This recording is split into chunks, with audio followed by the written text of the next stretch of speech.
2024 के चुनाव में कांग्रेस को सत्ता में वापसी की बड़ी उम्मीद है, तो बीजेपी को 400 पार का आंकड़ा पार करने का पूरा भरोसा है।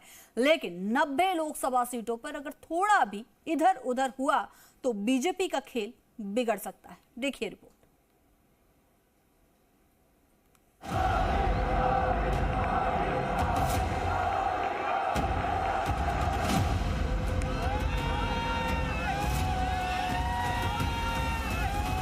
2024 के चुनावी संग्राम में प्रचार का दौर खत्म हो चुका है। चाहे एनडीए हो या फिर इंडिया गठबंधन, दोनों तरफ के नेताओं ने चुनावी महाभारत को अपने पक्ष में करने के लिए पूरी ताकत झोंक दी।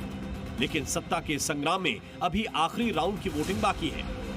यानी 1 जून को आखिरी दौर के लिए मतदान के बाद सत्ता की चाबी किसके हाथ में होगी, इसका भी अंदाजा लगना शुरू हो जाएगा। कांग्रेस और बीजेपी की कहां सीधी टक्कर? 90 सीटें कैसे बिगाड़ेंगी बीजेपी का खेल? शायद यही वो वजह है जब अपनी चुनावी भाषणों में मोदी हो या अमित शाह या फिर जेपी नड्डा जैसे दिग्गज कांग्रेस पर सबसे ज्यादा आक्रामक रहे। अगर पीक चुनावी सीजन में पीएम मोदी के एक्स प्रोफाइल का एनालिसिस किया जाए तो इस दौरान उन्होंने कुल 1159 पोस्ट किए। इनमें सबसे ज्यादा 200 बार कांग्रेस का जिक्र किया। तो उसकी सबसे बड़ी वजह है वो 90 सीटें जिस पर कांग्रेस 24 में बीजेपी का खेल बिगाड़ सकती है। कांग्रेस ने 2019 में 52 सीटें जीती थी। इस बार इंडिया अलायंस बनाकर ज्यादा ताकत के साथ लड़ रही है। अगर 10 और सीटें भी जुड़ गईं, तो बीजेपी के लिए 10 सीटों का नुकसान ही होगा।